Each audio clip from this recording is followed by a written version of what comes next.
it's a very interesting way to compare these industries, and I actually learned a lot. Well, you know, one of the things you got to look at, does government really matter at this point in time? I mean, do you get affected by the government? I don't. You know, I really feel that the government, people looking up to the government for, generating economy, I don't see that. I think it's regressive. The more money they will take in, the more money they spend, it doesn't really create economy. So, yeah, right now everybody's paying, but wait till the budget negotiations are over. They're already at $1.7 trillion in reduction. That is really going to affect. That's a good point. I mean, the article does not talk about this, Ramesh, but I think you are making the point, which is this may just be deceptive to us because of the recession state we're in. The government is a safe haven. A lot of people have gone there. Consequently, the industry looks great. But they are saying that for the next 10 years that this may be the case, and that just could be prolonged after impact from the recession. But hey, if you're in the government, that's a good place to be right now. You're talking about economy. Let's talk about the economy in the Middle East. Folks, you know, Middle East has oil, and that economy is booming. Saudi Arabia today, 9 people out of 10 people that are employed in Saudi Arabia are foreigners. We're not born there. Yeah, we're not born in Saudi Arabia. 1 out of 3 residents is a foreigner in Saudi Arabia. So King Abdullah sent out a decree from here on out.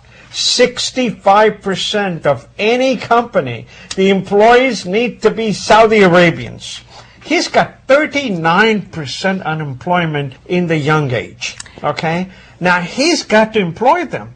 Now, Saudi Arabian businessmen, just like some here in the United States, believe foreigners will work for less, will give you more time, and will not give you lip. That's why the Saudi Arabia is saying, no, you're going to have to employ 65%. That's going to create an enormous amount of economic problems on some of the people that send their people to Saudi Arabia to work. For that matter, in Dubai and the other places, I mean, this is something that's going to come. This is a king's decree.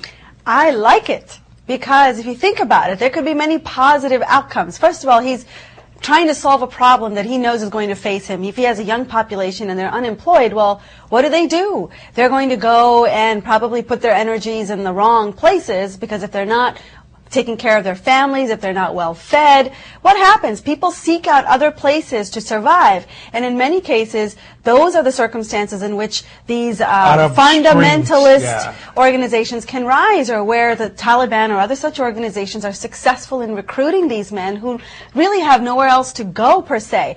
So I think this is actually brilliant. It could be brilliant not just to help the country, but to actually politically make it more stable. Because if you think about it, there's less angst. There's less frustration with the disparity between the rich and the poor. People are feeding themselves, taking care of themselves. Why join the Taliban? Because you're kind of having a good life. That's very true, but Saudi Arabia has another problem. In Saudi Arabia, women are not allowed to work side by side with men. That's a problem number 1. Number 2, how do you go to work? There is no mass transportation in Saudi Arabia, and women are not allowed to drive. So how do you get that whole thing going so you can see the most conservative state in the Middle East, which is Saudi Arabia, now is being pulled apart? And it's going to have to change. It's going to allow women to work. It's going to allow women to drive. That's the big one. The women are going to be driving in Saudi Arabia. You know, Time Magazine did a fabulous article on this story as well, about what this means for the culture within Saudi Arabia. You know, women have not had this kind of freedom to move about freely, and they were totally dependent and or reliant on their male counterparts to move them around the city. Well, now, you know, with driving comes empowerment. Yes. And now women can band together. And so this idea of women being able to be in charge of their own lives and their own destiny to some degree is going to be powerful. And I just think it's interesting that it took a practical reality, an economic crisis of sorts, to cause the most conservative of mindsets to finally shift and change. So I think the Middle East is going through a tremendous amount of change right now, not just in the skirmishes we've seen and in the protests we've seen and the government throwovers we are watching happen. it's happening on these cultural, socio-political fronts too.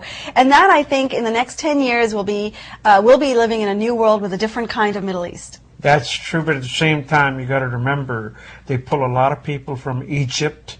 They employ a lot of people from Pakistan and India and so many other places.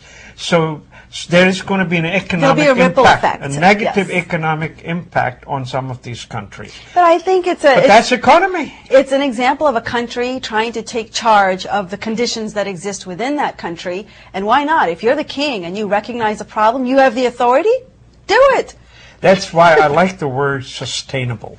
You know, almost everything that you do in your life, you always see, is it sustainable? Is it sustainable for Saudi Arabia to have 9 out of 10 workers from foreign countries? It's not sustainable. So you see, sustainability is a beautiful world, not only in economy and environment, but in your own family, everything that you do. Because sustainability also implies harmony, that things are working well with each other, and you don't have places where things are not working well because they have worked themselves out. Well, many of you, I'm sure, love to travel. I know I love to travel. And most often you take those travel guidebooks with you, but have you ever noticed most of the time they're written by men, right? Yes, most because of the time they're written by men. Traveling foreign countries is a pretty risky. It is, and it's been traditionally the domain of men, but that is changing. And in fact, you've seen some evidence of this already with movies like Eat, Pray, Love, where you have women just basically leaving behind everything and then going off on an adventure to foreign lands. And actually, that's becoming now a practical thing, practical reality, in that there are many new women's travel diaries and blogs and books that are now coming out focused on women, written by women, for women, about the female experience going to these other countries. So it's got a different sort of perspective on everything. And there's a whole new industry giving new vogue to the female travelogue. In a way, it's, I think, a very healthy thing, because women have been afraid to travel by themselves, and so traditionally a lot of us will go in groups, and the group idea is great. But if you have a book that kind of tells you where to go, what to see, what to do, where the safe places are to explore, then just imagine how powerful this is for women and how much of a market there might be for single women travelers who are out there looking for a book customized for them. I think this is a brilliant new trend. I think there are a lot of women nowadays traveling for work too. Absolutely. So it's a good idea to have books like that out there. You know. I'm surprised it hasn't come about sooner, but I look forward to taking my next trip and using some of these travel tips and guides from women for women. And there's a few if you're looking for them. Elizabeth Eve's Wanderlust, A Love Affair with 5 Continents, or The Lost Girls, 3 Friends, 4 Continents, 1 Unconventional Detour Around the World. Sounds interesting, right? More power to the girls. Folks, we're going to talk